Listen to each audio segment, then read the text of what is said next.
Well, thank you for coming, or maybe should say thank you for staying after in between two powerful talks.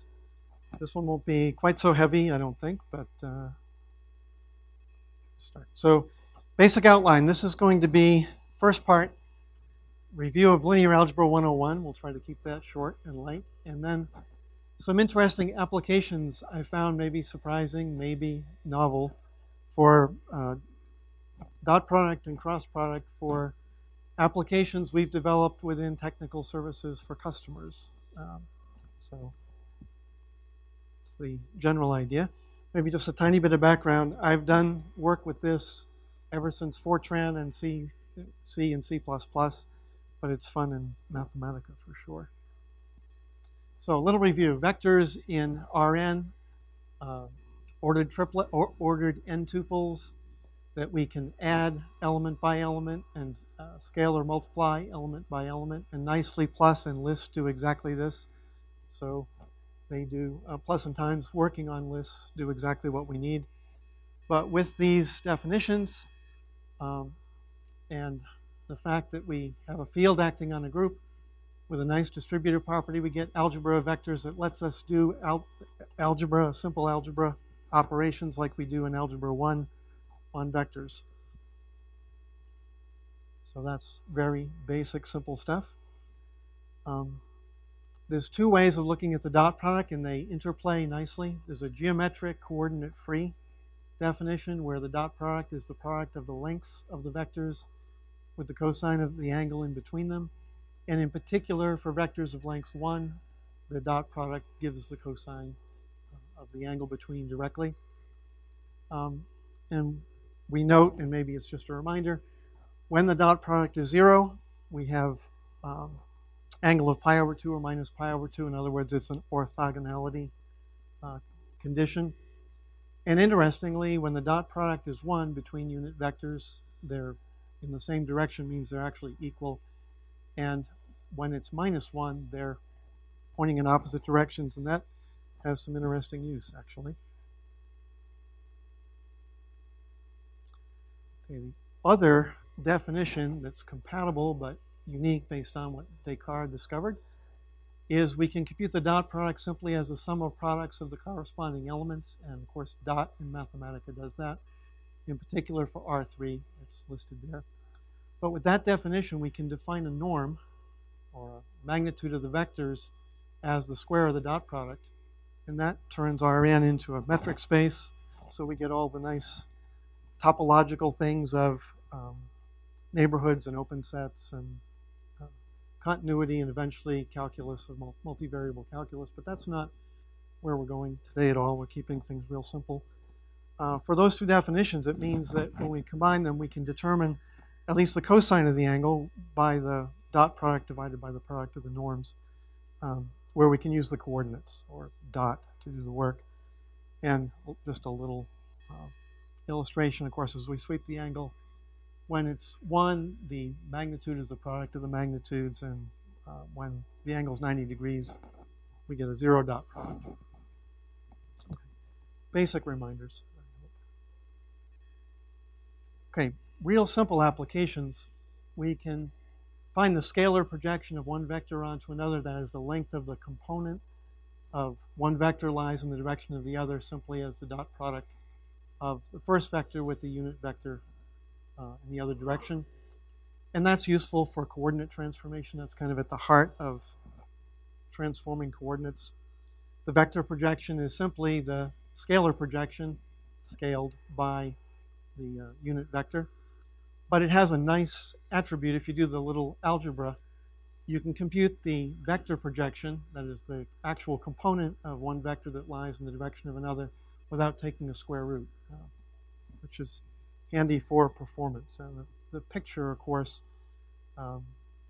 as I change the angle, the projection is maximum when they're parallel. The projection is minimum when they're perpendicular. It's just, we can think of it as the shadow of one vector on the other. Okay, the cross product is unique in that it's only really defined in R3. And fortunately, a lot of the geometry work that we do is in the 3D world, and that makes it handy.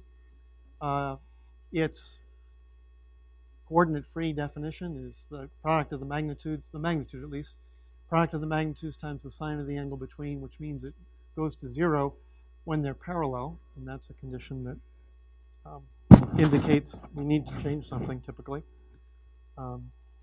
And there's the definition and the first little bit of Mathematica code proof of orthogonality. If we take the cross product, there's the algebra form, and if we take the dot product of each of the original vectors, we get 0, 0, indicating that they're perpendicular. Okay, so some basic applications.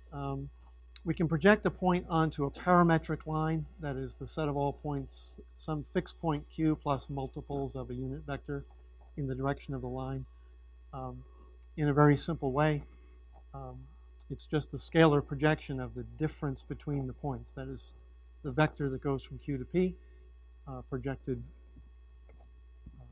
Scalar projected gives me the length, and vector projected gives me the component in that direction. And we can get distance point to line with the Pythagorean theorem on that triangle.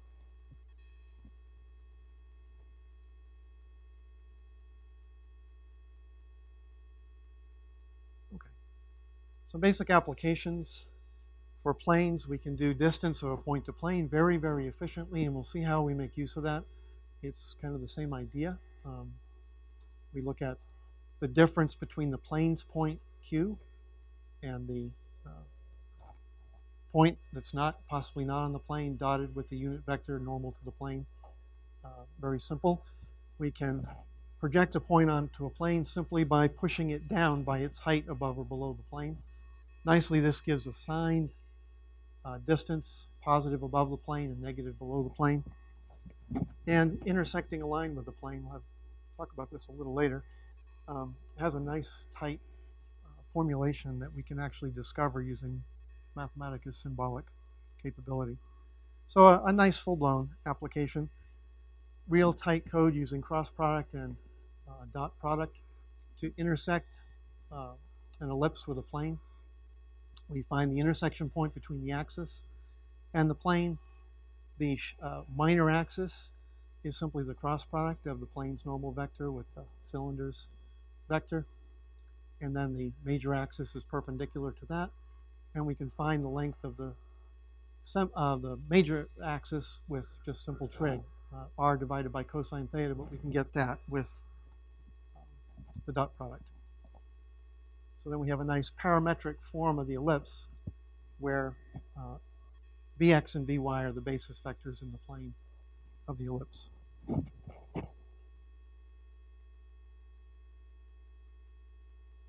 Okay, some real applications. This one is actually running downstairs. We have a problem of blocks of a Soma cube, and we need to align them. First step in making this easy turns out to be putting normal vectors at the center of every face.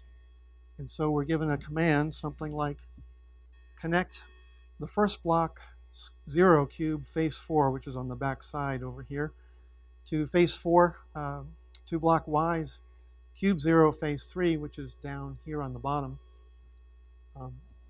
It could be a hard problem, but it turns out it's not. We just look at the symmetric group S3 or the cube group. It only has 24 matrices in it, representing the 24 possible orientations of cubes that line up. And then we simply select from that group the ones that have face vectors that dot to -1. In other words, they're anti-parallel. That was 50 or 60 lines of code when we took the project over in one line in Mathematica to figure that out. And then we still have a rotational degree of freedom. So we have to line the faces up north to north, and then rotate them by the commanded relative orientation. And so we get blocks that the face vectors point in the right direction, and they're lined up very nicely. And then the last step, of course, is looking at the 2 face points and bringing them into alignment. So a nice little application of dot products and cross products. Another interesting one we came across before we had region intersect working fully. Efficiently find the intersection of a plane with a mesh object. It turns out you have to look at all the points, all the vertices in the mesh, but you want to do that in a way that's very light. And what we ended up doing is simply looking at the sine of the distance of the vertices from the plane and making sure that the only ones we selected out of the vertices were ones where some of the points were above the plane and some were below. And that, again, is a nice one-line solution. I don't know why my picture is not showing up, but there we go. Okay. Yeah, so there's the vertices selected, the polygons selected, whose vertices are on both sides of the plane. And so we reduced the difficult problem to a simple problem, and then rendering will work here. Come on. Okay.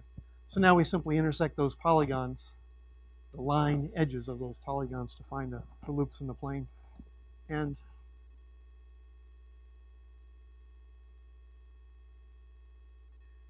yeah, so there's our sliced Triceratops. And of course, now that we know where those intersection lines are, the polygons that are constructed that way, we could cut there, and we actually do in the application. And similar techniques, you can actually intersect a cylinder with a general mesh object. There was one more thing back here. Okay, here we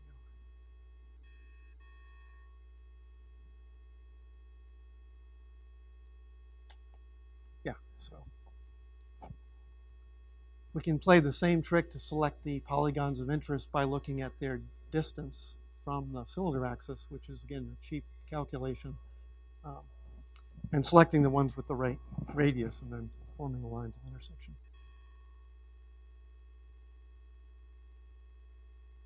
Another little application that we came across, not heavy use of vector geometry, but simulating a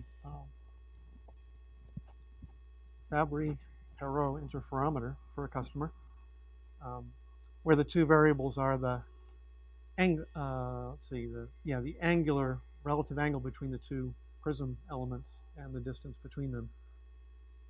And that was nice and easy in mathematical code as well. The basic components of this are refraction and reflection, and of course we use the cross product to build up the normal vectors to the surfaces in an efficient way.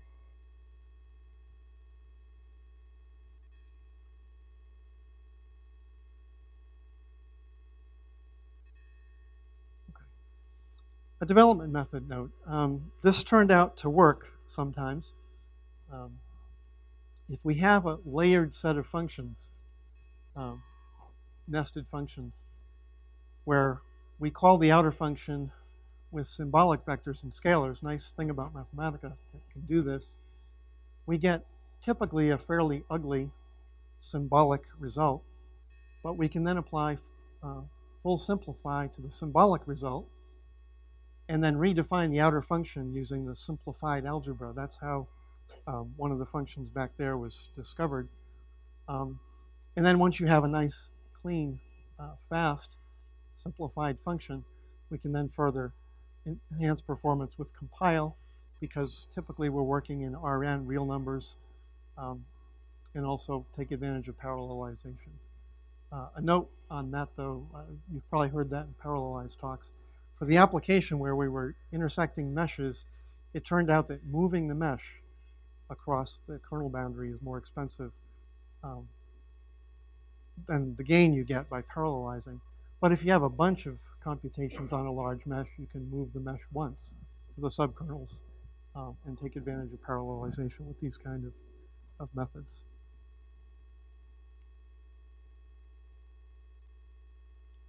Okay. where does this all fit? Well, the Wolfram language has a rich set of built-in geometric functions and capabilities, as you're probably aware. So it defines all kinds of built-in objects for solid geometry, including cylinders and cones and all of these, and also has a fairly rich set of operations on geometric regions, including the newly released region Boolean operations, region intersect, region union, etc. These are very powerful, very complicated algorithms, but they solve the general problem. It took a long time to develop them according to the developers I've spoken with. So where do my efforts fit in? Very simply, intelligent use of the basic dot product and cross product have significantly better performance in limited cases than the more general functions, region intersection, etc., and linear solve. So my plan is to continue the development of this package. We're currently using it for customers through technical services, and it's proven more handy than I expected. So the other goal I have is to integrate more functions from classical geometry. I've been doing this kind of geometry in various languages for a long time, but there's some nice results like Heron's formula for triangle area, et cetera, et cetera. And hopefully someday this might actually be a package as part of, delivered part of Mathematica. So that's all I have. Questions?